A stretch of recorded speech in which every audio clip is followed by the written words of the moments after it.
Untamed.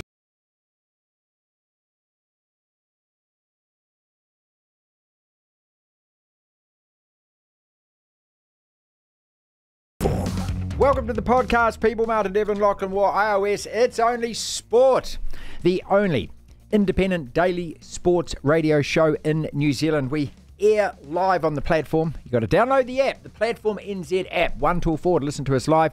Otherwise, sit back and enjoy the highlights of today's show. Talking NBA, yesterday's All-Star Fast. What a load of pony. Starts with an A and rhymes with pass. Bob Ryan from the Boston Globe all over that. The English collapse in the third test versus India. Is this the beginning of the end of Baz ball? It looks great when you're winning. However, you look like the South African G team that toured here when not. Jon Norman, talkSPORT cricket editor out of England. SVG in his first full-time NASCAR stint.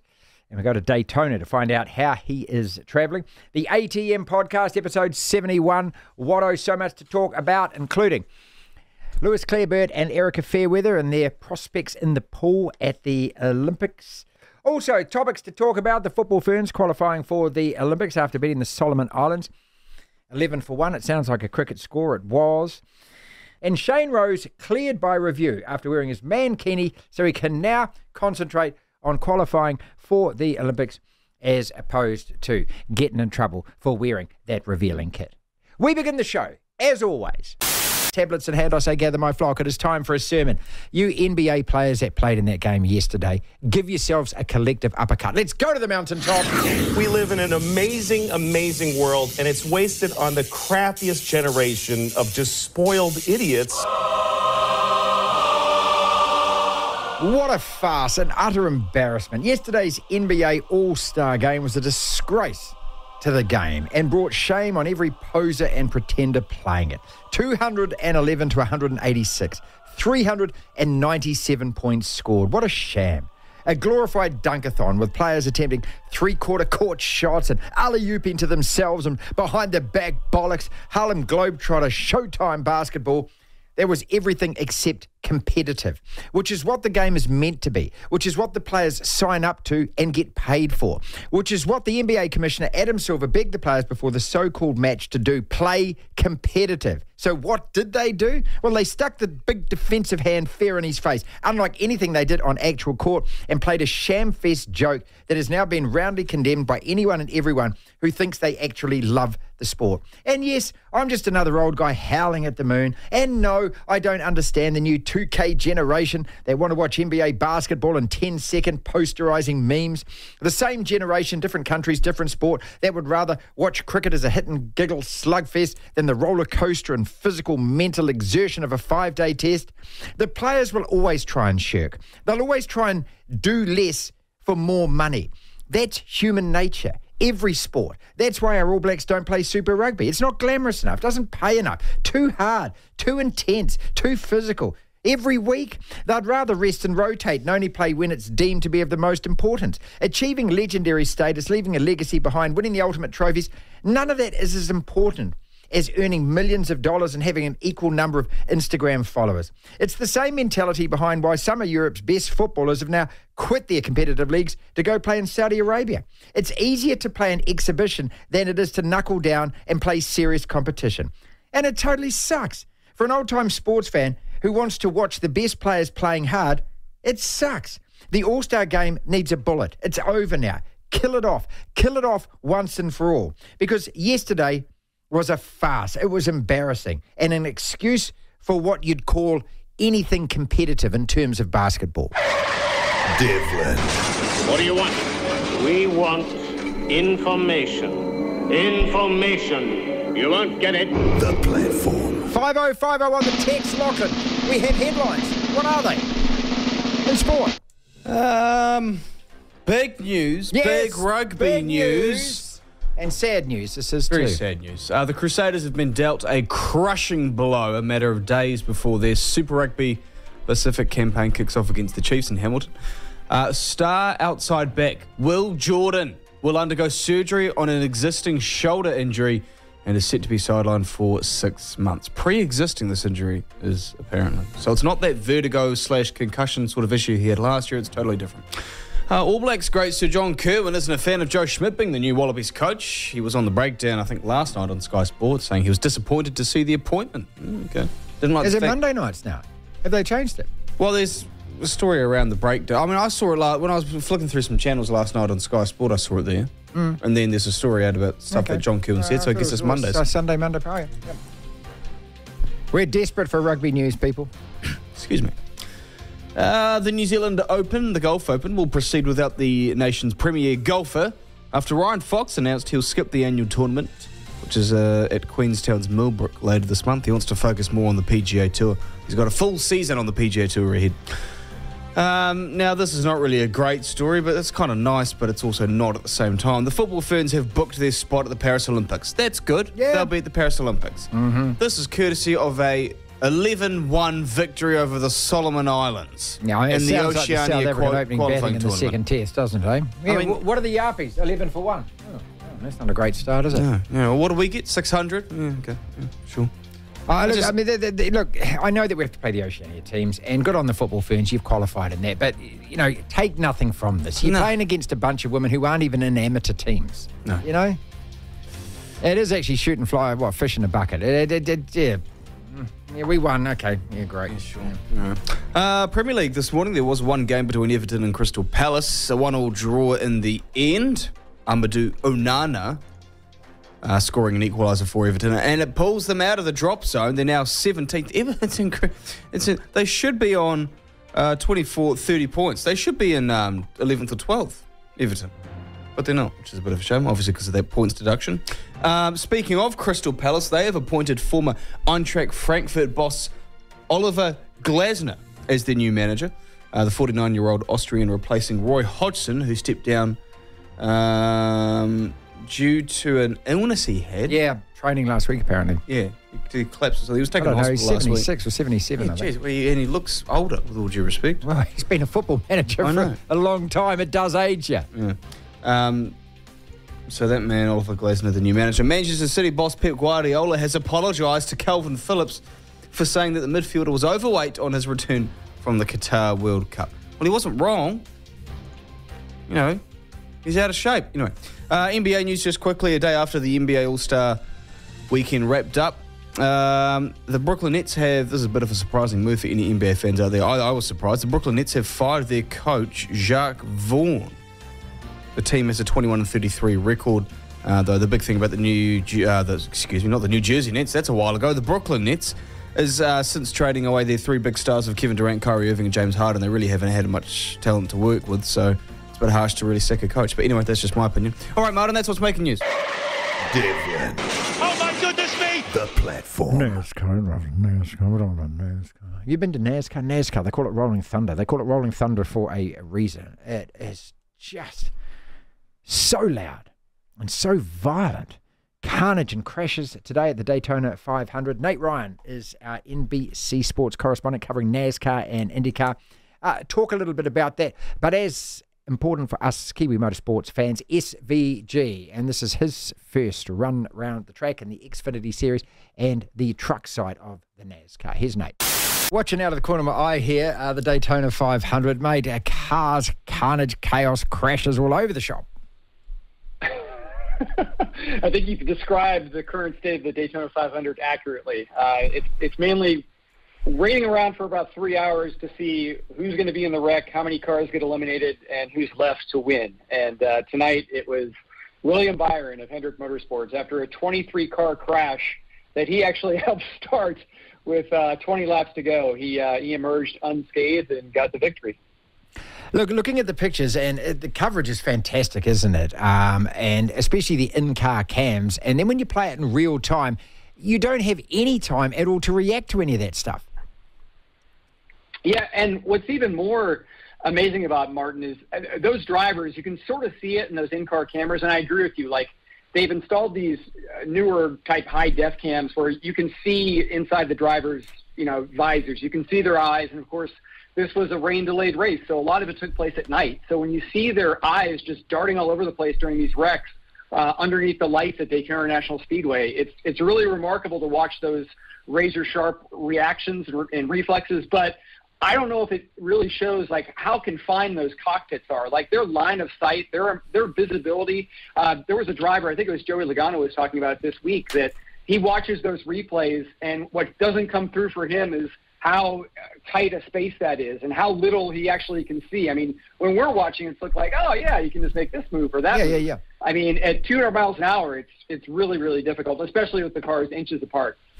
Look, a guy called John Brinkus used to do this brilliant thing on ESPN where he kind of broke down sports science. I'd love somebody to explain that just in minute detail about how many of a fractions of a second you get to look, to react, to do. I mean, essentially what can you do in a 20-car crash on a NASCAR oval? Yeah, you can't. I mean, and that's unfortunately the bargain that a lot of these guys have to make, knowing that this is the biggest race of the year. They go into it with the knowledge that it's probably better than even odds that they're probably going to be in a crash if they're going to run up front and try to win this race. And Brad Keselowski, a former champion of the Cup Series, he is now 0 for 16 in the Daytona 500, and it's not for a lack of ability. He was right at the front tonight.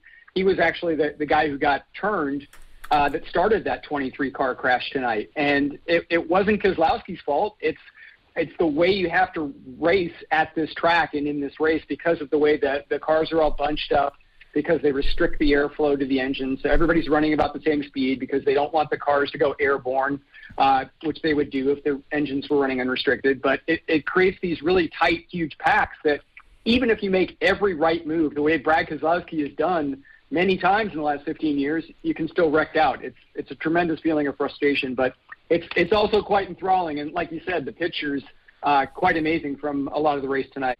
Okay, so this is the Cup Series, and now we've got, starting in about 10 minutes, the Xfinity Series, and that's where our man SVG is about to race. So just essentially describe, so what is the difference between the two series? Xfinity Series is like the junior circuit, Martin, of NASCAR. It's like one notch below the Cup Series. The cars are very similar, but there are some specification differences in terms of the chassis, and they race a little bit differently. And obviously the biggest difference, though, between Cup and Xfinity is the level of driver experience. And right. Shane van Gisbergen will be racing against drivers who are not of the caliber that just completed the Daytona 500. That's obviously where he's trying to get to, but the drivers he'll be facing and the teams he'll be facing. He's with a very good team. He's with an established winning Xfinity Series team, but many of the teams that he'll be racing against in this field won't be of that caliber. I appreciate your time enormously. One quick question before we let you go. And Nate, so in terms of how he's going to go tonight, what is a good result for him in terms of where he finishes? And also, how long does it take then to get out of Xfinity and into the big dance?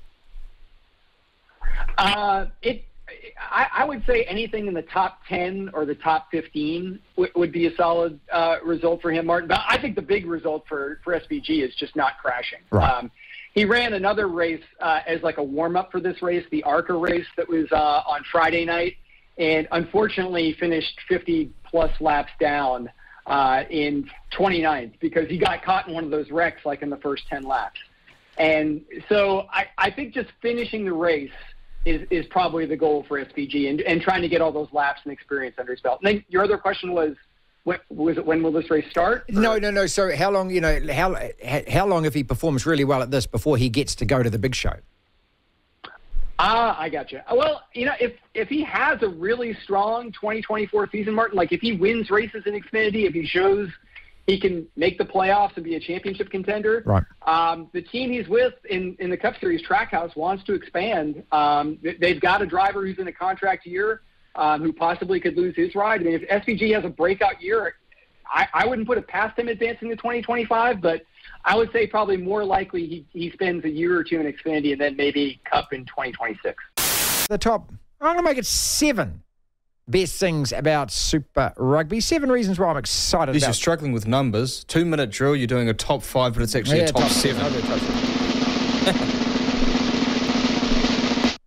And you can give these a ticker or get the hell out of it. If I agree. What's the measure of my... Number 7. Something to watch at the pub this Friday night. Well, at least till the NRL starts anyway. I mean, something. We get to see who the next All Black number 10 will be, or that could easily turn out to be something not as exciting really quickly, though. could be a bloke in Japan after. The Drua at home, especially if it can combine a holiday to Fiji with a home fixture. Who wouldn't want that? Time frame lapse in terms of being able to make that happen. We drew back to one game, and then ultimately we thought the best thing to do for a variety of reasons was to take that offshore to the west coast of the States. Friggin' week, mate. We get to stick it up the Aussies every weekend. And in sport, I mean, that's got to be right up there like heckling David Warner, isn't it? Tomorrow night at the Cake Tin. Who doesn't want a little bit of that? We can watch New Zealand rugby sides win for a change and know that they're going to win, Lachlan. Because when you follow the All Blacks like I do, after a lifetime of loving the All Blacks, 14 test defeats in the last 4 years, and then you combine that with the semi-final loss the year before that to England in the World Cup. It hasn't been great, has it? At least this competition, for New Zealand rugby, is fit for purpose. Yeah, because you didn't say it wasn't. Well, the NPC isn't, so... Well, one of them has to be. And finally, top 7 reasons why we're excited about Super Rugby.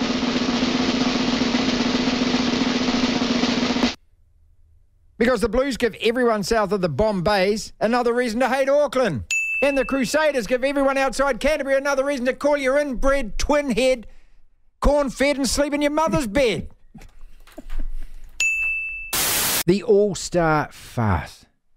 Sport at its most idiotic, ridiculous, inane, and insulting as well. Huge reaction to the 211 versus 186 scoreline yesterday. In a game where even the NBA Commissioner Adam Silver urged the players to at least try and play and be competitive. 3 fouls, 5 from the free throw line. It was just sport at its absolute worst. Bob Ryan from the Boston Globe. He explains why we should hate it and dump on them for it. Bob, thank you so much for your tweets yesterday where you absolutely took it to the All-Star game. Describing it as a disgraceful farce and saying these NBA stars are showing no respect for the game. Almost 400 points scored. I don't know how more ludicrous or ridiculous a supposed game of sport could get. Let me give you a number that even further identifies these players as athletic criminals, and that is 3. That is the number of personal fouls in the game. 3. There were 5 free throws attempted based on 3 personal fouls, which means that no one made any semblance of pretense of guarding anyone at any point in the game. So what is the answer here now? Is it the players are just not interested in playing this? Are they so paranoid about being injured that, of course, they don't want any physical contact? Or is this a statement from them that says, hey, unless you're prepared to pay us even more money, we're really just going to turn this into a joke? Well, I don't have the definitive answer at all. I don't. And in that regard, I don't think it's the injury thing. I don't think that. I don't think it's some their concept, I guess, the modern player, this crop, the concept of what the All-Star games can and should be. And we were in such a three-point mania era. And so there was an extraordinary number of three-point shots taken, and some layups, which were basically uncontested layups on fast breaks, and minimal amount of what we call mid-range jump shots. Anyway, they aren't interested in playing a real game, and you would think that they would have a sense of personal pride, as previous generations of basketball players, going back to the first All-Star game in 1951, had always demonstrated, and that is we're playing against the best players in the world. We want to compete and just for personal pride. I don't care if it's for a dime, let alone however much money. But they don't seem to have that. And here's the thing that is very, very disturbing now. And this is really serious now. Forget about my rants and raves and all that. They were in an atmosphere yesterday during the day in which the commissioner of the league, Adam Silver, was urging them to be competitive, to put on a real basketball game, and no less than figure than Larry Bird, who of course was there beaming with Indiana pride, having grown up in the state of Indiana and having been the coach and the general manager of the Indiana Pacers. He specifically said he really was hoping for a good game, a real game, and called upon the players to put on a good basketball game. And basically, they laughed at the world, at him, at Silver, at you, at me, at anybody who cares about the dignity of the game, by putting on that disgraceful performance last night. People paying money for this. Do you think the spectators, is the audience now so 30-second attention span that all they care about is a glory dunk and sort of some behind-the-back Harlem Globetrotter stuff? Or do you think the people that paid their money wanted to see competitiveness? Well, I mean, we can't speak for each and every patron, but I do think there's an age gap. I think it's pretty clear that the younger generation is relatively okay with this because they got to see the game that they have grown up with now. The three-point shot has been in professional basketball it goes back to a minor league called the Eastern League in 1961, or the American Basketball League, and then in 1966, the ABA, American Basketball Association, came into being with the three-point shot, and it was introduced into the NBA in 1979. So do the math on that. That's 45 years ago. So you would have to, a whole lot of people have grown up knowing this aspect of the game, and it's taken on more and more prominence. So I think that you can draw a line at age 40 or 45 or whatever. It's pretty much certain that over that age, people are disdainful of what we saw last night, and under, they might actually be okay with it. But I don't know the exact numbers, but I do think somewhere in there is an age gap. Bob Ryan is with us from the Boston Globe. I've read a lot scouring websites today. It just seems that every commentator, every punter, every pundit is sharing the same overall disappointment, some more scathing than others. And if Adam Silver himself, begs the players to actually show some pride and show some respect, and they don't do that, what is it actually saying now? The player power has got to the stage where he had to bring in rules and regulations to stop them resting all the time because they don't want to play 82 regular season games because they all want to be playing in their 40s and still earning hundreds of millions of dollars. They brought in this league tournament in Vegas, of course, to raise more money. They're talking about taking the league over to China, to everywhere else that they go. Is that where it's going, or do you think the handbrake can be pulled up and it can be brought back to, hey, listen, you're actually athletes, you're actually meant to be competing is what you're meant to be doing, and you're meant to be doing it on a daily basis? Well, let's see if there's any reaction on their part to the rather large backlash that is going on here in the States. Because, as you pointed out, I am hardly alone in condemning what we saw last night. And maybe they'll be awakened by it and stung by it and say, okay, maybe we're wrong, and maybe they'll see it better. We'll see what happens. We may have to wait a year now to find out how they feel about it. Actually, it's frustrating to me. To me, it shouldn't even be a conversation. It should be such a given that there should be an enormous amount of pride. I mean, can you imagine the likes of Larry Bird and Magic Johnson and Michael Jordan of all? I mean, as fierce a competitor as the game has ever known. Or Allen Iverson, who was a tough-minded young player. I can go on naming names, and Charles Barkley, on and on, and Bill Russell, God knows. So why this generation doesn't share that sense of pride and respect for the game, and get a joy out of competing at the highest level in this regard? I don't know. I remember. I mean, I have covered some really, really good All-Star games in the 70s and 80s and the early 90s. It's possible, and interesting that some of the reaction that I've gotten via email and Twitter, or X as I say, is that it's not, all All-Star games are terrible. No, they weren't always terrible. They were some very good ones. Overtime games competitive.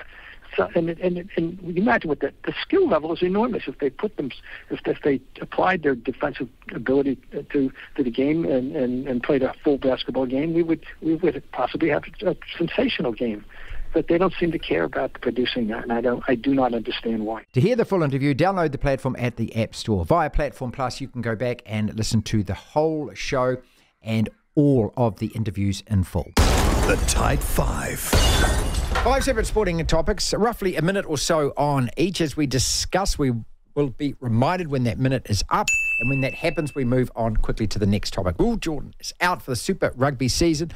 This means he won't be playing for the All Blacks in those opening test matches, okay? Let's just make that point perfectly clear, because the way that it has been reported, he's out for the Super Rugby season. That means he's pretty much out for most of the All Blacks season, maybe the end-of-year tour. The football ferns qualify for the Olympics. Yahoo! Kind of embarrassing, that tournament, though. The All-Star farce. Athletic criminals is what Bob Ryan called them on the show. The esteemed Bob Ryan from the Boston Globe. Athletic criminals.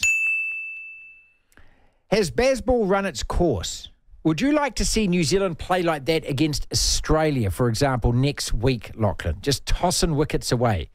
Because that's how you play. You play, you toss.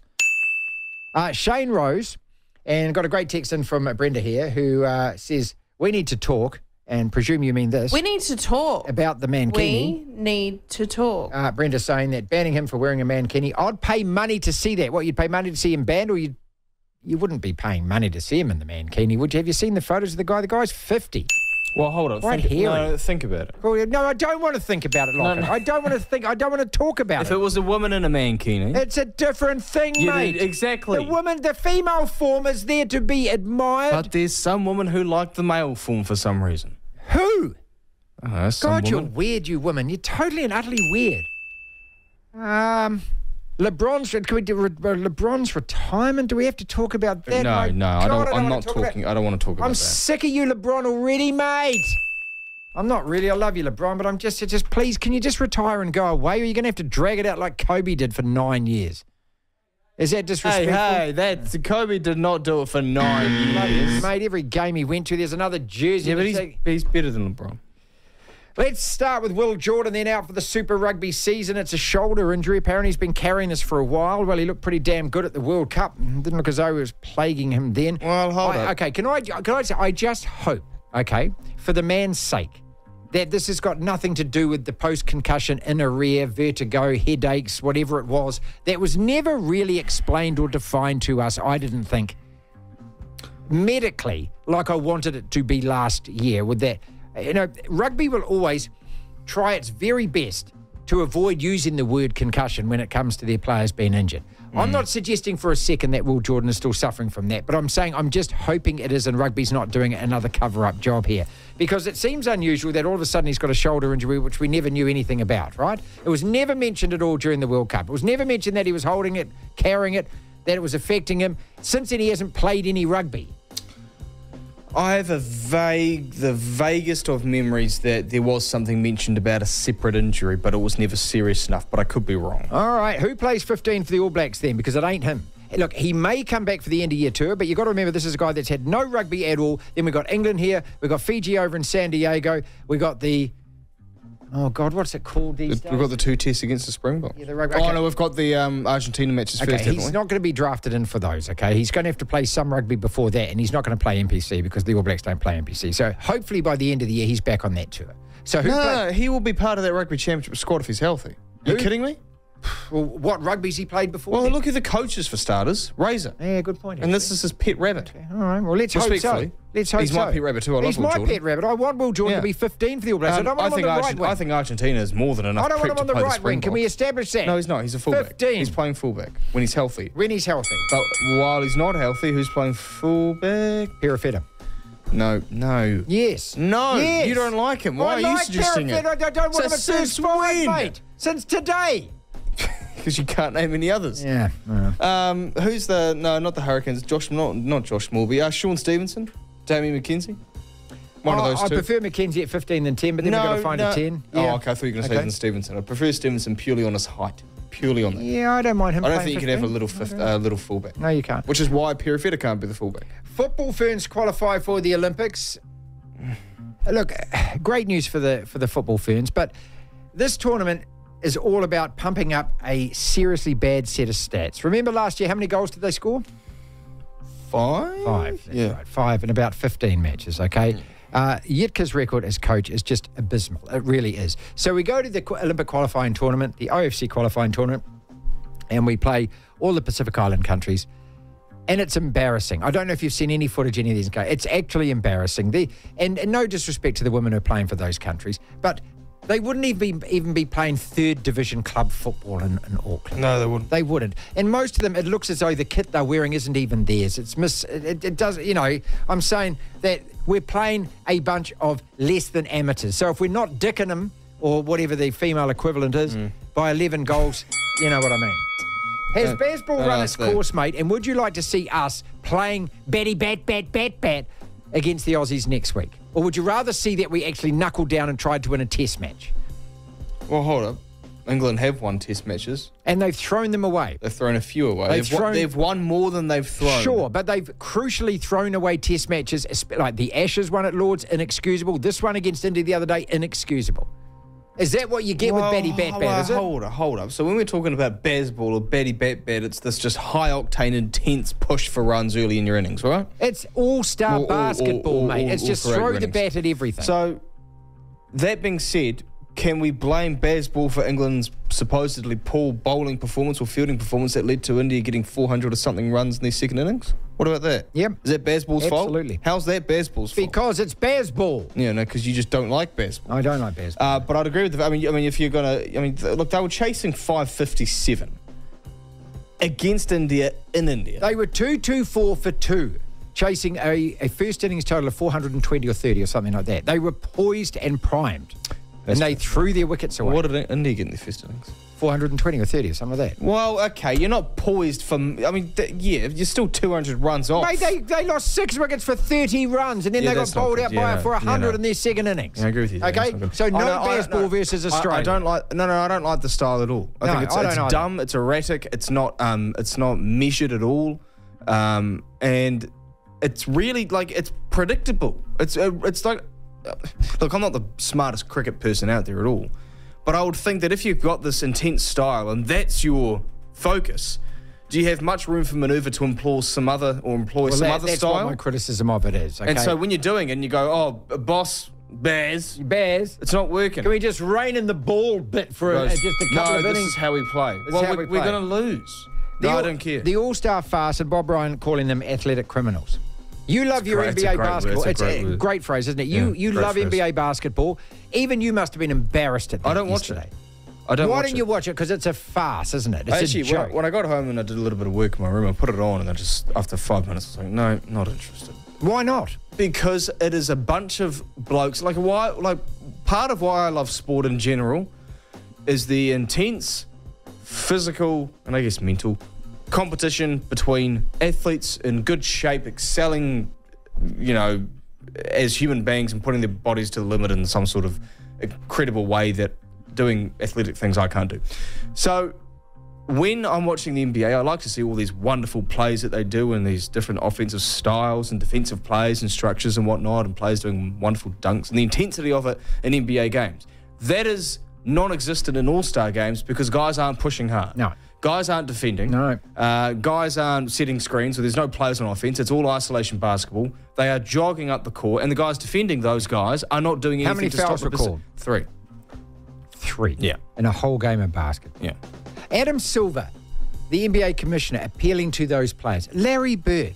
This is what I just think is most disgraceful of all. A guy like Larry Bird, half of those players they don't care. That's why I hate you players. I hate you. The issue is not so much... I'm going to fly there next year and I'm going to buy a ticket to stand on the side of the court and yell abuse and David Warner them. That's what I'm going to do next year. You'll get kicked out. But half the issue isn't... It's like part of it's the players, but I get why the players don't go hard out.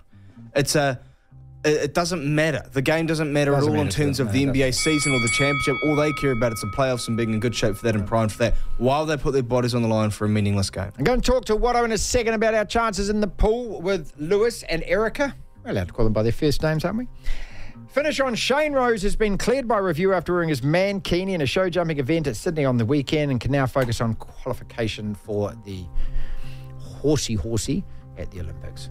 I love the story. I love everything about the story. I love the fact that, Brenda, you like the idea of a man in a mankini. You see, us men find it absolutely appalling. That's why we do it.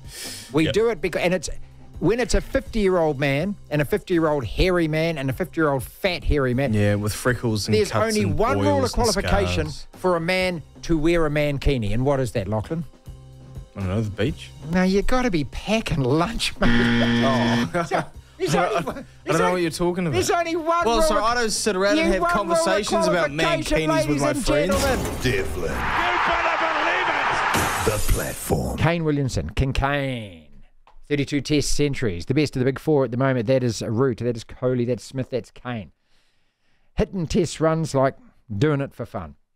So proud of this man. He just is extraordinary in his achievements, the statistics he's piling up.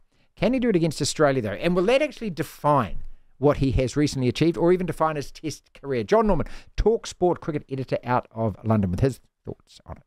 Kane Williamson, the big four, Steve Smith, Kohli, himself and Joe Root. 7 centuries in 7 tests now. Is this guy the best in the world right now holding a cricket bat? I'll tell you in 3 weeks' time. After Australia, of course. That's the test, isn't it? Yeah. I think so. I've loved watching Kane Williamson for many, many years. He is undeniably a class act as a human being, as a captain and as a batter across all 3 formats.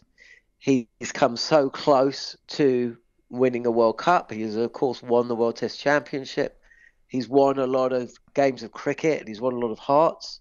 But his record against Australia is not brilliant. And, you know, just like England, that's kind of what matters amongst everything else. Joe Root's never scored a century in Australia. Do you know that? Kane Williamson has, but he's only scored 1 test century in England and he's only scored 2 test centuries in Australia. All 3 were the best part of a decade ago. And he's played, 4 test series against Australia? I mean, he should have played more. It's a bit of a scandal that he hasn't. But I wouldn't say that he's performed to his levels in 3 of them. And against England, I don't think he's performed to his levels in any of those series either. Maybe bar 1, 2015 possibly. So whilst that is the case, that'll always be there. You know, so yeah, if he scores a century and wins a test match for New Zealand at the Basin and then scores a century and saves a test match at Christchurch and corrects that wrong and wins a series at 4 at New Zealand and puts him in a very, very good position in the World Test Championship, then yeah, we can be talking about the best batter in the world right now. But yeah. Does that answer the question? I'm not sure. I've probably answered a different question, but there you go. To hear the full interview, download the platform at the App Store. Via Platform Plus, you can go back and listen to the whole show and all of the interviews in full. It's time. We need to talk. To play. We not that, need not to that, talk. Not that. To play. We need to talk. A game. We need to talk. Called What is More Chance of Happening, Lachlan? Next! Well, it's called What is More Chance of Happening, but I add the Lachlan to it because I ask you, I present 2 scenarios, you tell me what is more chance of happening, and we run the sporting gamut here over everything, anything that is happening in the big, wide, wonderful world of. What is more chance of happening? New Zealand beat Australia in the first T20 tomorrow at the Cape Town, or SVG finishes top 5 in his first race in Xfinity? What's more chance? We beat Australia in the first T20, I'd say. He's running 15th at the moment. You don't give him... Oh, I do. I just actually think we've got a good shot at winning the series. A really good shot. Against Australia? Yeah, I think so. With a weakened team? It's not our test team, mate. No, I know. It's Australia. I think we could pick up a 1 or 2. Why not win the first one? Why not? What is more chance of happening? We beat Australia in the first T20 starting tomorrow in Wellington. Or the Fox Sport commentary team out of Australia pronounce every name correctly in the opening round of NRL? We beat Australia. We beat Australia, ladies and gentlemen, because you know that's not going to happen. Why isn't it going to happen? Do you think that they will take any notice of what SWT Gallagher has put his heart and soul into? I would hope so. Well, there's a couple of things to it. One, it's actually hard to learn all the... I do think it's hard to learn all of these names and to be able to remember them accurately and then say them very quickly. Bloody job, mate. No, but say them very quickly. Yeah, it is hard to say quickly. A lot of the Polynesian names, a lot of us tongue-tie and trip over. Yeah. And that's just because we're not used to saying it. I think the more you say it, the more you get used to it. It's just different vowel sounds. And these commentators, look, they don't get given the same team every week. They call it a variety of games. It's not as if they've got like the Warriors and are getting used to a couple of names. Then they can perfect them the next week and then they're fine after a couple of games. However, in your preparation, which you do before the game, job. I'm not would you not be going through the team list and going, that game, that you'd hope so. there? Yeah, you'd hope so. So I tell you who's not doing that. The colour commentators who are the former players who have been brought in not because they have any skills but because they are former players. Now, not to being disrespectful, just there's a reason they're there and it's not because of their commentary skill set. It includes the likes of... Okay, let's go to Big Tino again. Fa'asua Malawi. See, it's not easy, is it? No, now, I don't even know if that's right. You say that quickly. Okay, so... Fa'asua Malawi. Okay, so here's the bit of commentary you got to do for me here. Big Tino gets the ball, charges up hard, I'm not a dancing monkey. Okay. I'm not a dancing monkey. Big Tino flips off, and then he scoops around and gets the pass again. So Big Tino gets the ball twice in 3 seconds. Go. I'm not your dancing monkey. See, I'm not doing it. It's not... And look, and...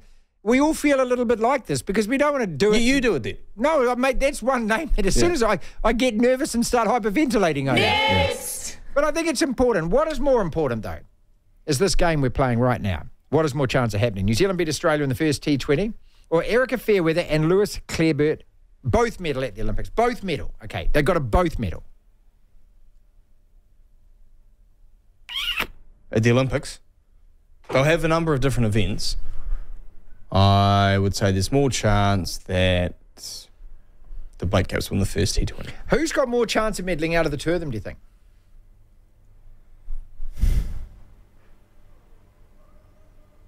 See, I fear for Erika in her specialist event because once Ledecky gets into the pool, if she's fit, she's focused, she's winning the gold.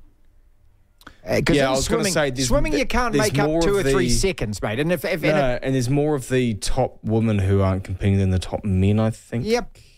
But then again, I'm not the smartest person when it comes to swimming at the Olympics. So I'd say they've got as much chance as each other. Actually, I'll say Lewis because he was damn close at the last Olympics. What I like, though, is the fact that they've both had a taste of winning at that level now. So they shouldn't be intimidated by it. And sure, there's different caps in the pool and different bodies in the pool and that. But once you've won a World Championship medal, it must give you so much confidence to now think, okay, sure, you weren't here then, but what say I did beat you on the day? Because it's not about... The great thing about the Olympics is you don't have to win with the world record. You know, win. You just have to win. Next! What is more chance of happening? The Black Caps go 1 up in the T20 series tomorrow. Or Man United storm past Villa and Spurs and make top 4 at the end of the Premier League season. And more chance the Black Caps win the opening T20. Just get off, mate. We're playing Australia. Yeah. You guys have 6 points to make up. No, we've got 3 on Spurs and 5 on Villa. 5 points then. Well, it could be top 5 this year.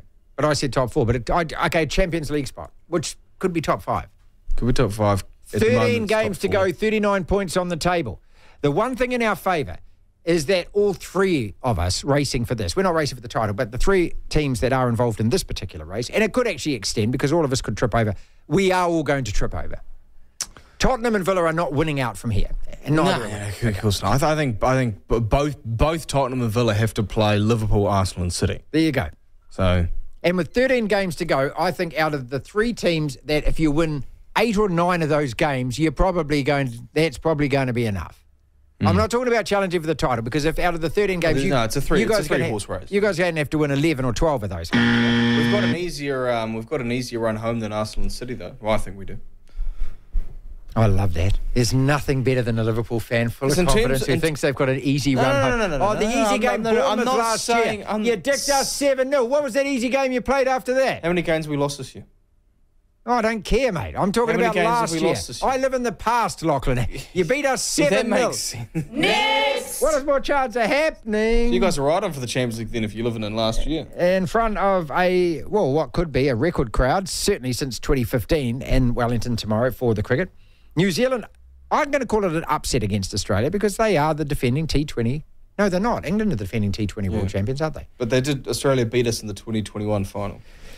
That's that innings where Kane got 85 and we're like, here we go. Here we go. We're going to win. Hey. They chased down our title. And did it quite easy. Yeah. So we beat Australia tomorrow night, or the Breakers beat the Kings in the first round of the playoffs. Breakers beat the Kings.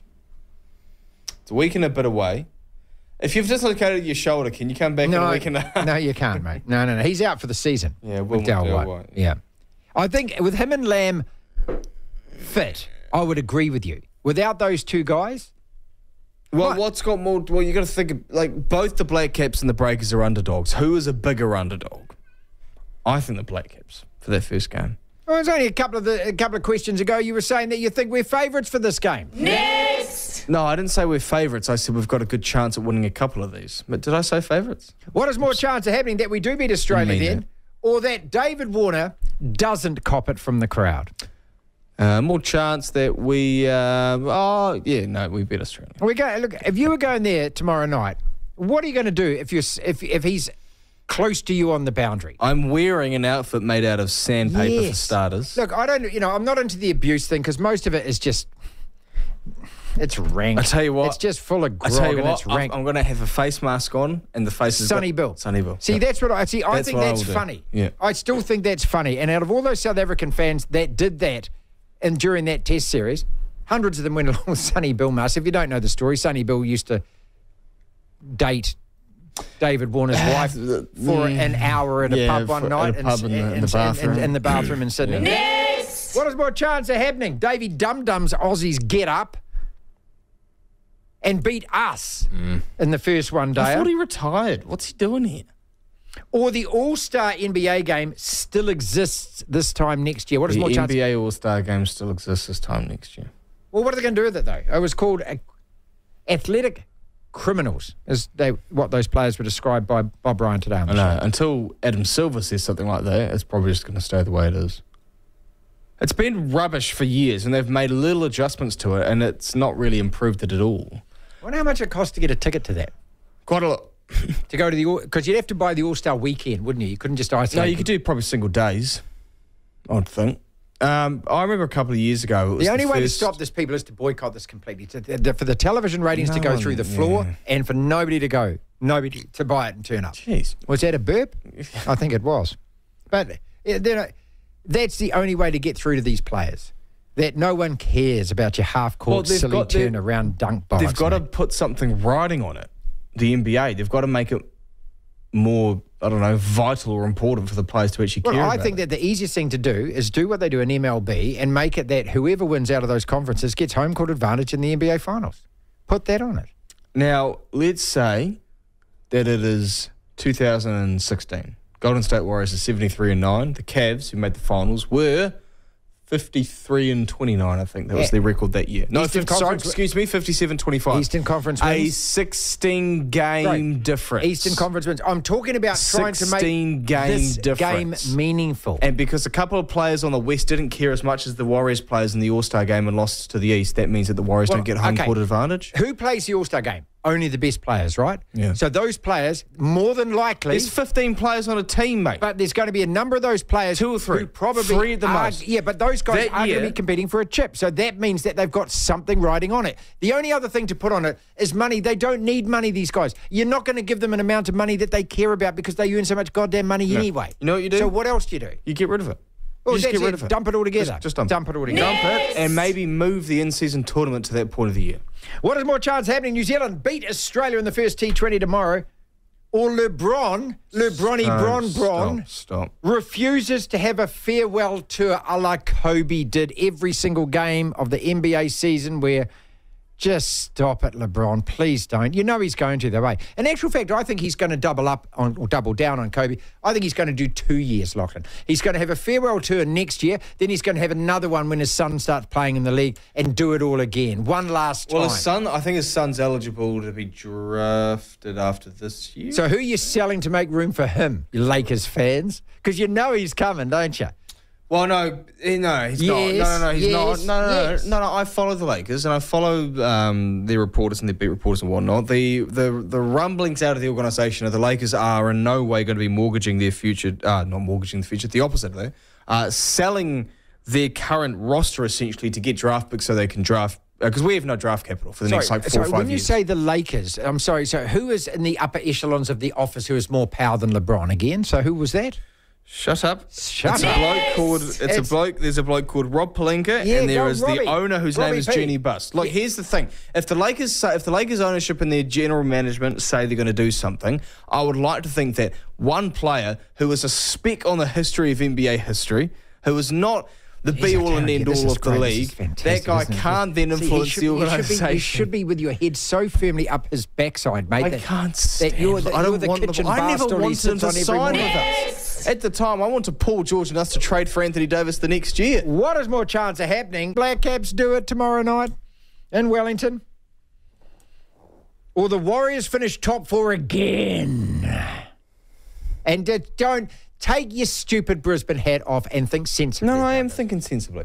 Hey, let's get a couple of things straight here. Let's get a couple of things straight here. Last year, I praised the Warriors. You did not. Yes, I you lying sod, mate. You stuck it to us all year. No, you giggled, you laughed, you cackled. No, I didn't. I did was I offered plenty of praise to Andrew Webster, and I've said many times to my friends and on air, on and off the record and whatnot, that I would probably rather him coach my Broncos than Kevin Walters. I think he's one of the 2 or 3 best coaches in the game. I'm a huge Andrew Webster guy.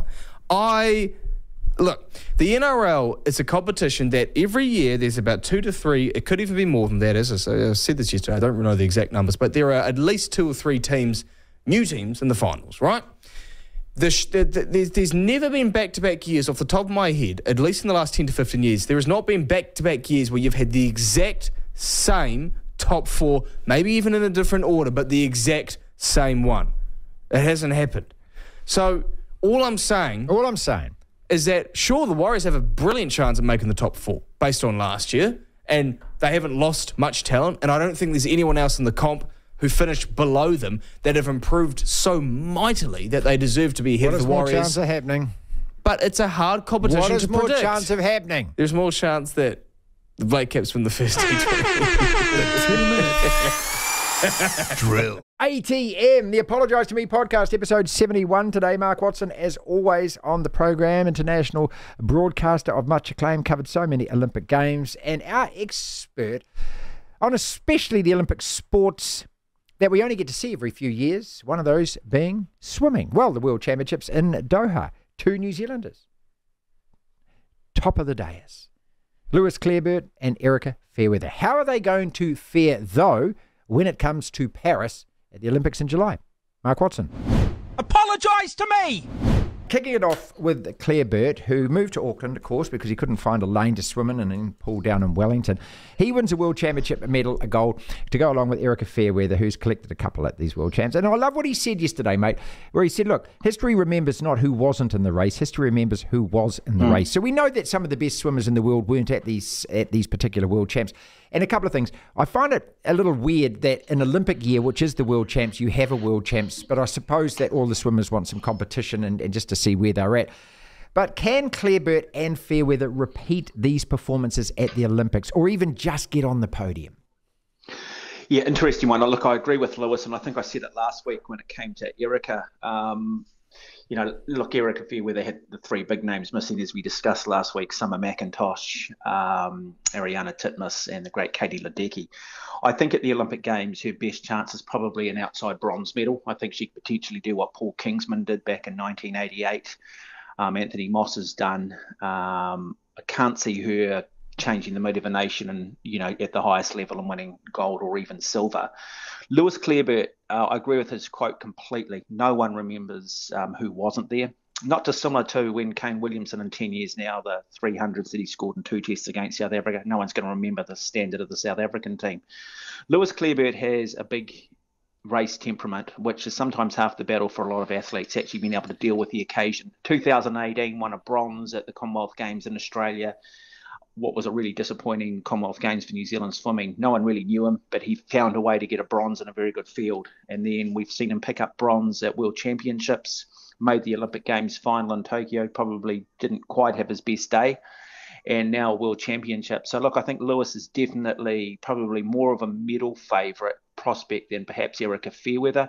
Good enough to win gold. I mean, he went a 4:09. He's probably going to need to swim, and he's gone quicker, but he needs to probably swim a 4:06. Is he capable of that? When you get to that elite level, you know, finding a tenth of a second, half a second is a big deal, let alone having to try and find 2 or 3. But look, a lot of time these races aren't always won in record times. In fact, I think if he had a swum personal best, or had a swum close to his personal best in Tokyo, it would have been actually good enough for the silver medal. So look, I think maybe for the first time since Daniel Loader back in '96, we might have a New Zealand athlete pick up an Olympic medal in swimming. And you know, and to be honest, about time. You know, we've had a number of athletes over the years finish 4th, and yeah, it would be just nice to sort of see some of our swimmers doing well. They do train hard. It's just, yeah, they do train hard. They train really hard in this country. I'm just not sure we got the model right in terms of the way we develop our swimmers at a young age and how we do bring them through. That's our podcast for today. Thank you so much for listening. If you want to listen to the entire show, 1 till 4, Monday to Friday, download the Platform app, and via Platform Plus, you can go back and listen to whatever shows over however many weeks at your leisure, at your listening pleasure. Platform Plus. First thing to do, though, is download the Platform app. Devlin. Unbelievable. Incredible. The Platform.